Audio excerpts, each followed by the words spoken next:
Hello les amis. Alors soirée exceptionnelle qui vient de se terminer à l'instant. Soirée multiplex extraordinaire. Jusqu'à la fin on a été chamboulé. Jusqu'à la fin on a eu des surprises. Et j'ai le sourire.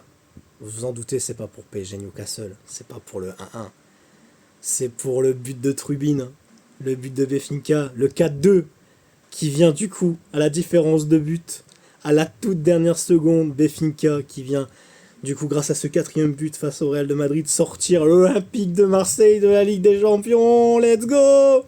C'est la seule bonne nouvelle parisienne ce soir. L'Olympique de Marseille, du coup, qui ne sera pas qualifié, qui sont 25e, la place un peu, voilà, un peu bête. Ils auraient pu, jusqu'à la dernière seconde. Malheureusement, Befinka et Mourinho, cet homme fou, arrive à se qualifier à la 24e place. Et de toute façon, on parlera de tous les matchs, on parlera des futurs matchs en barrage et tout, dans un prochain podcast. Donc n'hésitez pas à venir sur Twitch, parce qu'on parlera de ça vendredi. Donc à ne pas louper, vendredi après-midi, donc sur la chaîne Twitch, un Tuga fort. Et puis on fera des shorts aussi sur tout ça. Et quelle compétition quand même. Quelle compétition, quel plaisir cet LDC. Honnêtement, quel régal. Quel suspense jusqu'au bout. C'est pas le football qui gagne ce soir parce qu'il y a plein d'équipes qui sont méritantes qui sont sorties. Plein d'équipes qui jouent bien au football qui sont sorties de cette compétition. Et plein d'équipes qui, on sait pas ce qu'ils font là, mais qui se qualifient au ras des poteaux. Il y a eu des grosses nouvelles ce soir, donc le PSG qui ne fait pas top 8. Hein. Et le Real Madrid à la dernière minute qui ne fait pas top 8 non plus avec le but du Sporting du coup qui gagne à l'Athletic Bilbao 3-2. Donc c'est deux grandes nouvelles, hein, le Real et le PSG, deux équipes qui étaient top 8 depuis très longtemps, qui vont finalement le louper. Et on voit un City avec un jeu un peu bizarre qui gagne ce soir face au Galatasaray chez eux, donc 2-0, et qui prend ce top 8. Donc ouais, c'est compliqué. L'Inter qui se qualifie pas non plus dans le top 8, mais qui prennent la première place, donc la 9ème, hein, la première place des barragistes. Donc théoriquement, on verra demain, je n'ai pas la science infuse, je ne sais pas ce qui va se passer, mais théoriquement, on aurait Inter Befinca, on aurait, si ça n'a pas bougé entre temps que j'ai regardé, le Real contre Bodo Glimt, et le Paris Saint-Germain, qui finissent 11e de cette compétition, hein, et on va en parler après parce que le débrief s'arrête sur Paris Saint-Germain. Le Paris Saint-Germain, du coup, qui devrait affronter soit Karabag, soit l'AS Monaco. Est-ce que j'ai une préférence pour une des équipes? Honnêtement, non. Monaco, ils sont capables du pire comme du meilleur, ils sont capables de prendre 6-1 face au Real, ils sont capables de faire 0-0 contre la Juve, ils sont capables de tout et de rien, ils sont capables de nous battre cette saison 1-0. Donc c'est pas un adversaire facile, il faut un minimum les respecter, malgré qu'ils sont 9ème de Ligue 1 et qu'ils sont en difficulté et que les résultats sont pas fameux, et que malgré un football peu alléchant, ils se qualifient, et ça c'est honteux. Je suis désolé pour les fans de Monaco, mais c'est honteux. Je suis pas fan de Marseille, hein, et voilà.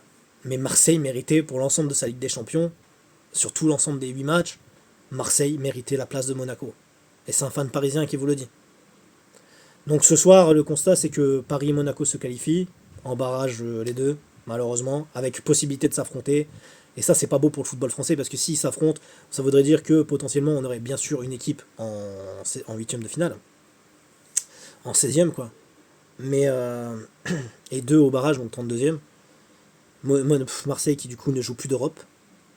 Demain on verra ce que font Lille face à Fribourg, qui sont dans une situation très délicate, qui vont recevoir Fribourg après une déroute 4-1 face à Strasbourg. Ça va être compliqué pour eux d'aller gagner chez eux face à Fribourg, qui ont fait un très bon résultat contre Cologne ce week-end.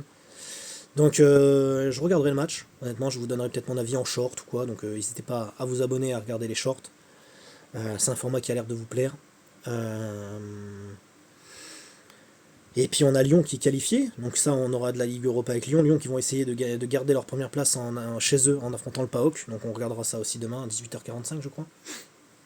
Et Nice qui sont d'ores et déjà éliminés, qui ont sauvé l'honneur la semaine dernière en marquant enfin une victoire, ils ont marqué 3 points. Donc Nice éliminé, Marseille éliminé, on a Strasbourg en Conférence League, on aura Lyon, peut-être Lille, c'est pas encore sûr, on verra demain, ça dépend de Fribourg, ça dépend plein de choses. Ils sont dans une situation très délicate. Donc possiblement pour le moment on n'a que Lyon en Ligue Europa, Strasbourg en conférence et PSG Monaco en Ligue des Champions. Donc on a 4 clubs, voire potentiellement 5 si Lille s'en sort. C'est un constat moyen plus, j'ai envie de vous dire. Ce soir en plus c'est pas bon pour le classement UEFA parce que le Sporting se qualifie, Benfica se qualifie, en Ligue Europa on aura le Braga qui va se qualifier, donc les clubs portugais peuvent prendre des points et nous dépasser en termes de valeur de championnat. Mais bon, c'est un autre sujet. Bon, parlons de ce match. Vous allez me dire, le mec, il parle 5 minutes, il parle pas du Paris Saint-Germain et Newcastle. J'étais très énervé. Donc là, j'essaie de relativiser. Bien sûr, avec la défaite, l'élimination et la défaite de l'OM ce soir. 3-0 pour Bruges, chez eux à Bruges. Adversaire difficile, hein, je l'avais annoncé dans le podcast. Et je souhaitais une victoire de l'OM, attention, j'ai une preuve vidéo. Donc je souhaitais la victoire de l'OM, j'avais même pronostiqué 2-1. Mais bien sûr, je savais que Bruges était plus fort et tout. Hein. Eux qui sont là en Europe depuis quelques années, qui sont très dangereux, ils ont déjà posé des problèmes au Paris Saint-Germain, à City, au Real. Et cette année, ils ont écrasé Monaco, ils ont fait des gros matchs. Donc c'est un adversaire jamais facile, ils ont même mis en difficulté le Barça il y a quelques saisons. Donc on sait que c'est des adversaires dangereux. Donc Bruges qui a mis 3-0 à l'OM. Entre-temps, l'OM était qualifié à la toute dernière minute, à la dernière place devant Benfica, qui était 25e, eux ils étaient 24e au 3-2, avec Benfica qui battait au Estadio de la Luz, stade de la lumière hein, en portugais, le Real de Madrid, le grand Real de Madrid, hein, qu'on pensait tous qu'ils allaient confirmer après la victoire 6-1 face à Monaco, et ce beau résultat face à Villarreal 2-0. Finalement, le Real ne va pas clôturer ce match à 3-2, qui aurait fait du bien à l'Olympique de Marseille et qui aurait qualifié l'Olympique de Marseille. Trubin vient clôturer sur une tête un 4-2 et c'est l'élimination de l'OM qui finit 25e et je pense qu'à Marseille ça doit sentir le seum. Parlons du Paris Saint-Germain, je vais être rapide parce que franchement on n'a pas fait un match extraordinaire. J'ai l'impression de regarder un match ces derniers temps, ces derniers mois, j'ai l'impression de regarder toujours le même match. On surdomine, on a une possession extraordinaire. On attaque, on a un beau football, 70% de possession, on a le plus beau football sur le terrain, on surdomine la possession, etc. Mais on a un football stérile. Et dans les derniers mètres, on fait des mauvais choix, on a des joueurs qui se chient dessus, on a des joueurs qui mettent des frappes au-dessus, on a des joueurs qui font des mauvais choix, des mauvaises passes. Et c'est triste parce qu'on avait tout ce soir pour être qualifié et être dans ce top 8 et s'éviter 2 matchs supplémentaires, soit contre Karabakh ou Monaco ou bien contre je ne sais qui. On aura la confirmation, je vous enverrai un short pour vous confirmer le résultat, mais normalement ça devrait être Karabakh ou Monaco, et normalement si on suit bien le règlement, c'est PSG Karabakh. Karabakh ce soir qui a pris 5 ou 6-0 contre Liverpool, donc mais qui sont capables du meilleur aussi comme du pire, parce qu'ils ont déjà battu des gros adversaires sur les 8 matchs, donc si jamais ça arrive on fera une projection, on parlera façon du match dans les prochains podcasts et on vous fera une review d'avant-match, hein, avant les 32e. Bon, ce soir, ce qui est la mauvaise opération, c'est même pas le match nul, parce qu'un match nul contre Newcastle, qui reste un grand club de Première Ligue, un très bon club de Première Ligue, c'est surtout la déception d'avoir dominé, d'avoir eu dès la 2e minute l'occasion de tuer le match presque, un penalty qui a été concédé, provoqué par Barcola, c'est un peu litigieux, la VAR vérifie. On a une main de Barcola mais qui collait au corps, donc elle ne compte pas comme une main, et la balle par derrière, un joueur de Newcastle à la main décollée, du coup ça siffle penalty, la VAR siffle penalty. On voit 3 joueurs prendre le ballon, s'entourer du ballon, Hakimi, Dembélé et Vitinha. On pense que Vitinha va le tirer, finalement c'est Dembélé. J'aurais préféré que ça soit Vitinha qui le frappe. Bon, Dembélé prend ses responsabilités, ballon d'or, tout ça, il frappe. Nick Pope part du bon côté et l'arrête, donc bravo à Nick Pope, hein, qui a fait un très bon match du côté de Newcastle. Sûrement homme du match du côté de Newcastle, du coup, parce qu'il sauve son équipe ce soir, il met des points. Il a fait un très bon match. Comme de toute façon, tous les gardiens font des grands matchs contre le Paris Saint-Germain, ça devient une obsession. Et puis finalement, 5 minutes après, on a Vitinha qui nous met un bijou, une frappe. C'est le seul milieu de terrain à tenter des frappes de 25-30 mètres en dehors de surface. C'est le meilleur buteur du Paris Saint-Germain sur cette phase de Ligue des Champions, sur cette année de Ligue des Champions.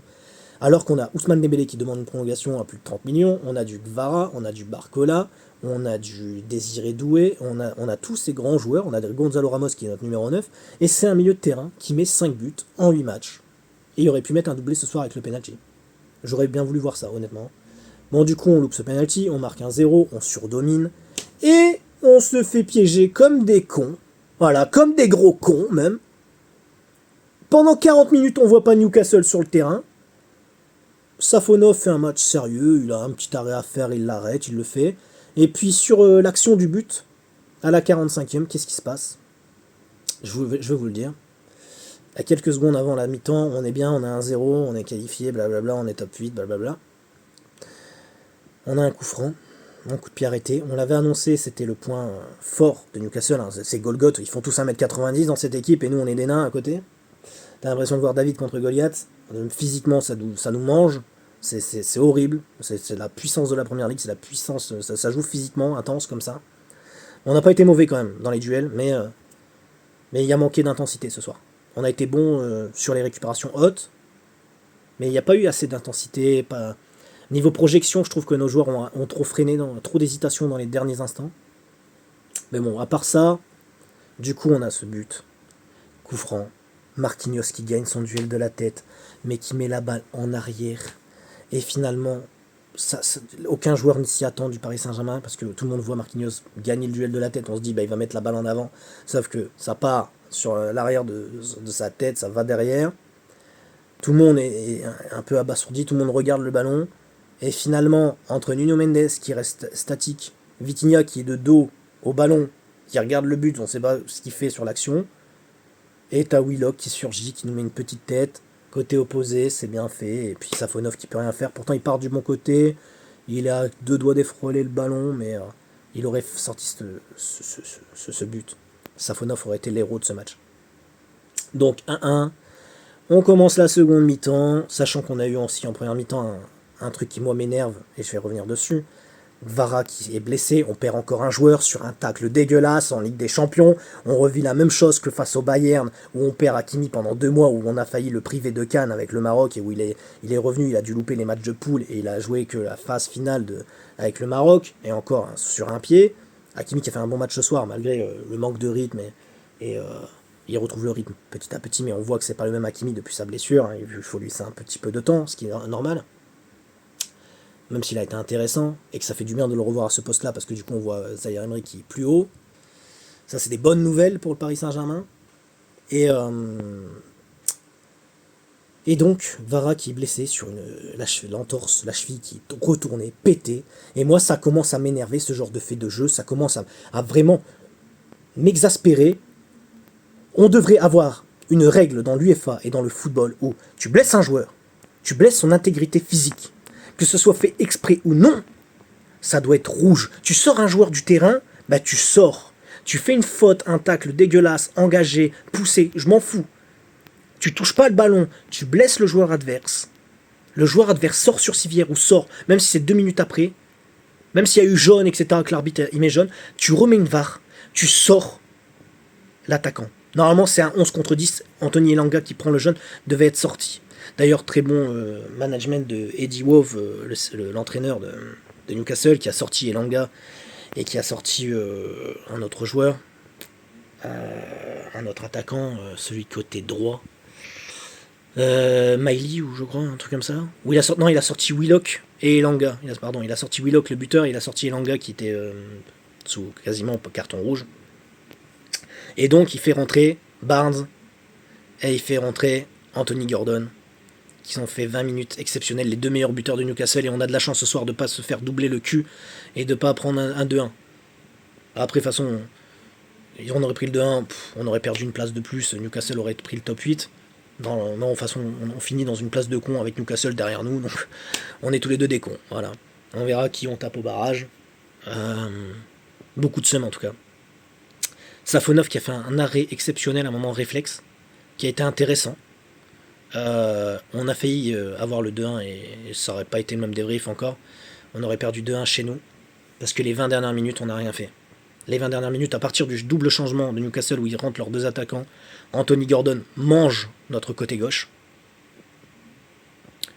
Du coup, côté opposé, hein, côté droit, vous avez compris, parce qu'il est gauche. Du coup, il va manger le côté droit d'Hakimi, Zaïre Emery et compère. Et c'est Marquinhos qui est côté droit, du coup, pour compenser. Marquinhos qui s'est fait manger par Anthony Gordon. Il a fait une bonne action du match, Marquinhos. Ce retour, ce tacle défensif qui évite un but.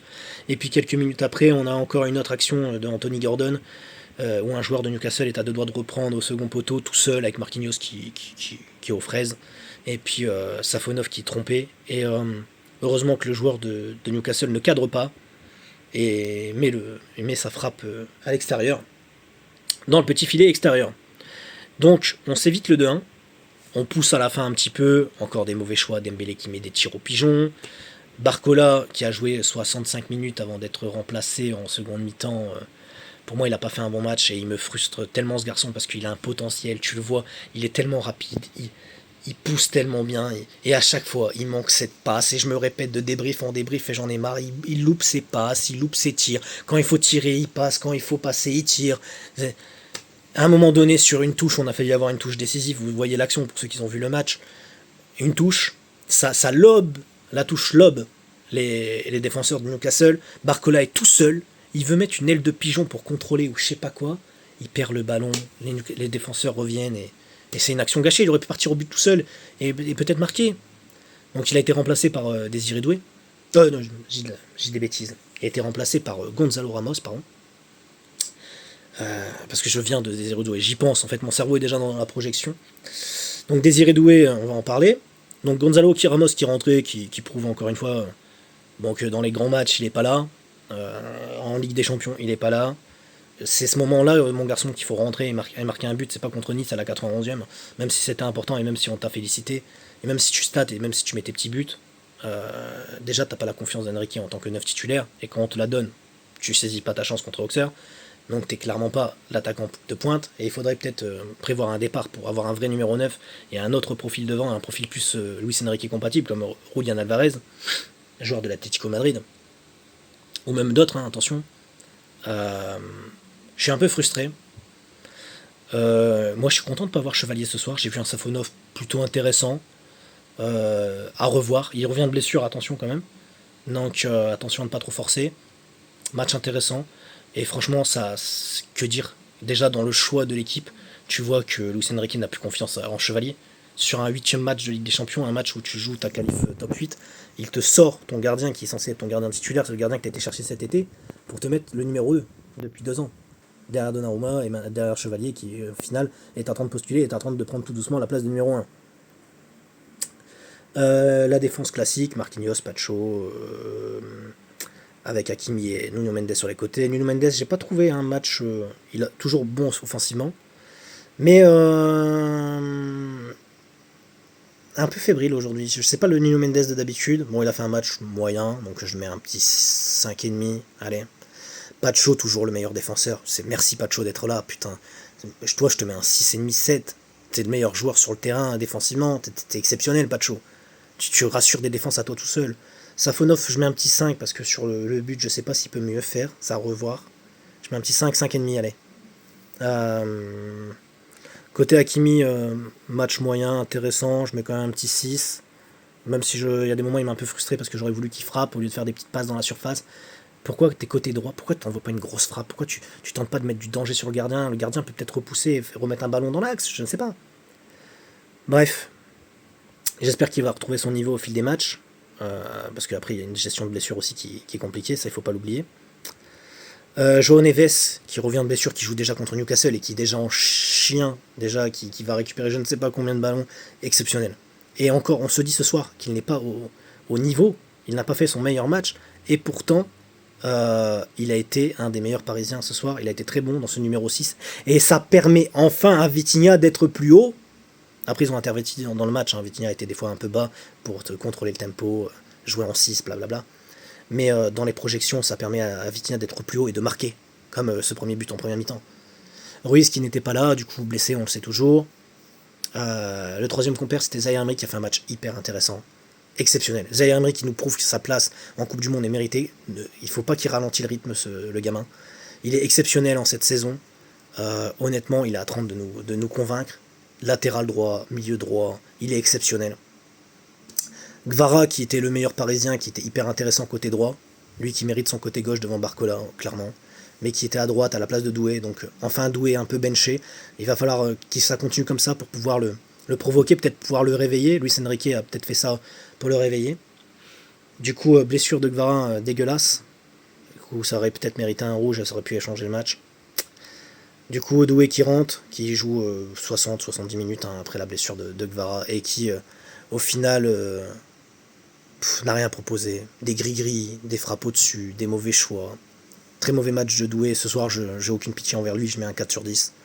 Marquinhos, pour moi, a été un des pires parisiens, je mets un 5 pour son geste, là où il sauve un ballon sur un tacle, mais sinon c'était 4 aussi. Puis sa tête où il met en arrière, c'est largement un très mauvais match de Marquinhos. Pour moi, ils font partie des pires parisiens avec Doué. Barcola, il manque quelque chose, même s'il est bon, il est rapide, il est provocateur, et il apporte du danger, mais il manque quelque chose. Dembélé dans l'axe. Est-ce qu'il est plus intéressant à droite? Je ne sais pas. En faux neuf, il est descendu des fois chercher des ballons, tout ça. C'est pas là où on veut le voir. Ça, on veut le voir dangereux dans les derniers mètres. Et après ce but exceptionnel face à Lille et cette bonne forme de début d'année, ce soir, ce n'était pas son match. Donc je mets un 5 aussi pour la moyenne. Et puis ce penalty loupé, je vais même le descendre à 4. Voilà. Donc il fait partie d'un mauvais match parce que j'attends plus d'un ballon d'or. Voilà. Donc Dembélé, Marquinhos, Doué, 4. Les 3, voilà. Barcola, c'est un 5, mais c'est pas fou. Ça mérite même un 4,5 presque. Et les 3 meilleurs parisiens ce soir, c'est Pacho, Vitinha qui était exceptionnel aussi, qui est pour moi l'homme du match côté parisien avec Pacho. Et puis Zaïre Emery qui a fait. C'est le top 3. Voilà, je vous donne le top 3, Zaïre Emery, Vitinha et Pacho, dans l'ordre que vous voulez. Et les 3 horribles ce soir, Marquinhos, Dembélé et Doué. Donc petit problème de secteur offensif. Milieu de terrain, on voit qu'on a des problèmes de banc parce que Luis Enrique n'a fait rentrer que du coup Doué en première mi-temps pour la blessure de Gvara, donc il va nous manquer pendant quelques semaines. Je vous annoncerai la blessure dans le prochain podcast ou par un short. Donc on verra bien. On verra bien ce qui va se passer. Mais ouais, ça va être une absence encore douloureuse. On espère qu'on va passer. C'est 32e et après on verra qui on affronte en 8e. Je suis un peu énervé ce soir, un peu déçu forcément de mon Paris Saint-Germain. Le champion d'Europe qui finit 10e, qui finit pas top 8. On a fait la course en tête toute la saison. Toute la saison on est numéro 3, on est top 3 avec Arsenal et le Bayern. Et au final on finit 10-11e quoi. Et ça aurait pu être catastrophique si les autres équipes auraient conclu ou auraient mieux géré leurs choses. On aurait pu être 15e ce soir. On était d'ores et déjà qualifiés, mais ce soir ça m'a déçu. On a fait 70 bonnes minutes et on a été catastrophique les 20 dernières minutes. Donc il va falloir se réveiller, il va falloir une réaction. On pouvait s'éviter 2 matchs à des joueurs fatigués, des joueurs qui ont fait plus de 60 matchs la saison dernière avec 5-6 compétitions, on le rappelle, qui ont remporté certes beaucoup de trophées, qui doivent digérer une saison avec une Ligue des Champions, un championnat de France, une Coupe de France. Ensuite on a gagné la Coupe intercontinentale cette saison, demi-saison, voilà. Le trophée des champions la saison dernière aussi. Donc ça fait un bel enchaînement, Coupe du Monde des clubs finale, avec on a battu le Real Madrid, on a battu le Bayern, etc. On perd contre Chelsea en finale de Coupe du Monde des clubs, sinon on avait tout gagné. C'était la plus belle saison de l'histoire. Cette saison, on gagne quand même déjà 2 trophées, donc le constat il est là. On est peut-être éliminé de la Coupe de France, ce qui fait un trophée en moins. On gagne le trophée intercontinental en tant que vainqueur de Ligue des Champions. On bat Flamengo. On gagne le trophée des champions contre Marseille, c'est une bonne nouvelle. Du coup, on leur enlève un trophée. Donc on a déjà 2 trophées, on reprend cette semaine notre première place de Ligue 1 à 2 points devant Lens, qui ont fait une mauvaise opération, et on peut remercier l'OM de ce 3-1. L'OM qui a vécu 10 jours catastrophiques. Perdre au Vélodrome 3-0 contre Liverpool, qui faisait une très mauvaise saison et qui au final met 3-0 à l'OM, puis ensuite 5 ou 6-0 contre Karabag. Donc une fin de saison, ils ont clutché à la fin, donc bravo à eux. Et du coup l'OM qui perd 3-0 contre Liverpool à domicile, qui vont chercher 3-1 Lens le premier, qui du coup permettent au PSG d'être premier à 2 points d'avance sur Lens, et qui ensuite, 4 jours après, du coup affrontent Bruges à l'extérieur et ils prennent 3-0. Donc 2 matchs de Ligue des Champions qui se finissent sur 6 buts encaissés, 0 marqués. Roberto De Zerbi qui du coup ne sera pas l'homme de la situation. L'OM qui avait des ambitions d'être au moins top 15 et au moins barragiste et au moins de se qualifier et d'avoir un parcours en LDC, qui vont perdre là du coup beaucoup d'argent et qui au final enlèvent un club français quoi. Et c'est dommage. Pour finir sur ce match, juste dans la continuité de Sporting PSG où on domine tout le match et on se fait baiser à la fin, il n'y a pas d'autre mot. Et puis Bilbao, un match où on domine et au final on n'arrive pas à marquer le but, on n'arrive pas à concrétiser et on part avec un vieux 0-0. Et ces 2 matchs-là sont plus frustrants que Newcastle parce que avec ces 2 matchs-là, t'étais top 8 assuré ce soir. Et puis là, Newcastle prouve qu'ils sont invincibles, invaincus contre nous, avec nos 3 matchs où on les a affrontés en LDC. victoire 4-1 à Newcastle, il y a de ça en 2023. Puis un 1-1 au Parc des Princes, pardon. Et encore ce soir, un 1-1 au Parc des Princes. Donc deuxième fois le même résultat. Si vous aviez parié ça, bravo à vous, vous aviez la vision. Tant mieux, on n'a pas perdu, mais au final, même si on aurait perdu, on aurait juste été un peu plus bas dans le top. On aurait peut-être été 13e ou 14e, ça nous aurait mis un adversaire peut-être plus fort. Donc on va voir qui on tape. Dites-moi en commentaire si vous avez la réponse. Sinon je vous ferai un short demain pour vous en parler. Normalement, de ce que j'ai pu comprendre, c'était soit Karabakh, soit Monaco. Normalement c'est Karabakh, donc PSG Karabakh, avec... je sais pas si on aurait le match avec un retour à domicile. C'est possible, vu qu'on est mieux placé. Mais après on n'a plus d'avantage. Après les matchs se feront en retour à l'extérieur, avec des équipes du top 8. Donc 8ème, quart, demi, on risque d'être à l'extérieur. Il va falloir aller chercher les matchs à l'extérieur, donc il va falloir conclure chez nous, faire des gros matchs chez nous, mettre beaucoup de buts chez nous, avant d'aller chez l'adversaire.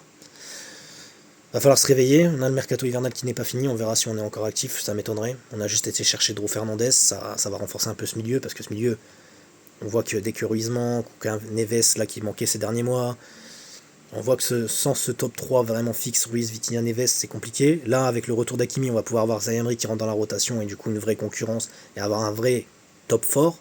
Quand Gingli a l'air d'être disparu, lui, pourquoi ne pas le vendre à l'Atlético de Madrid finalement, qui ont proposé soi-disant 40 millions, vendez-le. Maintenant, on a Mayoulou qui devrait être benché et j'espère que le petit Drew Fernandez va être aussi bon qu'on le dit. Lui qui va porter le numéro 27 de Javier Pastore, El Flaco, j'espère qu'il aura la même impression à la fin. In fine, comme on dit. Donc voilà les amis, petit débrief, on a parlé 26 minutes, on y reviendra peut-être à froid. Je suis dégoûté, mais à la fois content que l'Olympique de Marseille ne se qualifie pas en tant que supporter parisien, même si c'est con pour le football français. Donc je suis perplexe, et on verra bien ce que nos clubs français vont faire en Ligue des Champions. Monaco qui ont été horribles toute la saison, qui prennent 6-1 face au Real Madrid. Monaco qui n'a pas réussi à battre Pafos. Monaco qui fait un 0-0 contre la Juve. Voilà le Monaco qui est son 9ème de championnat, qui au final passe devant le 3ème du championnat à Marseille. Bravo à Monaco de jouer comme des brels et d'être qualifiés. On espère que vous n'allez pas faire honte qui que vous affrontez. Il pourrait tomber sur un très gros, donc force à vous. On parlera de ça du coup dans le prochain podcast sur Twitch à retrouver, donc n'hésitez pas, on est bientôt 140 personnes, bientôt 140 abonnés sur Twitch. Il y a principalement du jeu vidéo, mais on fait des podcasts de foot tous les lundis 19h et les semaines de LDC, vous avez un récap le vendredi où on parle de la Ligue Europa et de la LDC, de ce qui se passe avec du football. Donc venez lâcher votre petit follow pour soutenir sur Twitch, venez dire bonjour, venez parler, venez lâcher un sub si vous voulez soutenir la chaîne financièrement. Et puis là concrètement, mettez votre like, votre dislike si vous avez aimé ou non la vidéo. Si vous êtes Marseillais, mettez le dislike. Je vous charrie, mais je vous aime bien quand même, c'est sympa, c'est de la sympathie. Vous pouvez foutre de notre gueule aussi ce soir, on a fait 1-1, donc mais on est qualifié. In fine. Bon, voilà chers amis, je vous invite à regarder toute la clique et à regarder les autres débriefs pour voir ce qu'ils pensent. Moi vous avez mon avis. Je vous ai dit mon top 3 catastrophique, je vous ai dit qu'on a fait un match où on a dominé pendant 70 minutes et au final c'est un match frustrant et dans l'ensemble on a perdu sur les 3, on a fait de la merde sur les 3 derniers. Et c'est dommage de battre le Barça 2-1 avec une équipe de Titi et d'être très très bon. C'est dommage de battre l'Atalanta 3-0, de commencer très fort la compétition, d'être invaincu jusqu'au Bayern, de perdre face au Bayern 2-1 avec des faits de jeu un peu bizarres. Mais mérité dans l'ensemble, attention, malgré qu'il y a eu rouge et tout, c'est mérité, ils ont mieux joué que nous. Et puis derrière, ne pas conclure face à Bilbao qui au final perd contre le Sporting 3-2 ce soir. Tu mets même pas un but à San Mamés alors que le Sporting en met 3. Puis là tu vas au Sporting au Portugal avec cette malédiction française. Et comme quoi c'est pas facile de gagner au Portugal parce que la grande preuve ce soir c'est que le Real Madrid de Kylian Mbappé perd aussi 4-2 face au Benfica au Stadio de la Luz avec 2 cartons rouges à la fin et un très très bon coaching de José Mourinho. On parle de tout ça dans les prochains podcasts, on parle de tout ça lors de prochains shorts. Bientôt des lives sur YouTube. Il faut atteindre les 50 abonnés, donc je compte sur vous pour juste atteindre les 50 abonnés si vous voulez voir des lives et qu'on fasse même les débriefs en live sur YouTube, ça peut être hyper intéressant pour qu'on puisse parler ensemble. Donc n'hésitez pas à vous abonner, d'autres shorts arrivent, d'autres vidéos arrivent, au prochain match du PSG débrief, vous avez l'habitude. Et puis maintenant, passons à la suite. Ciao, bye bye, et j'espère que vous avez aimé cette soirée multiplex. Ciao les amis.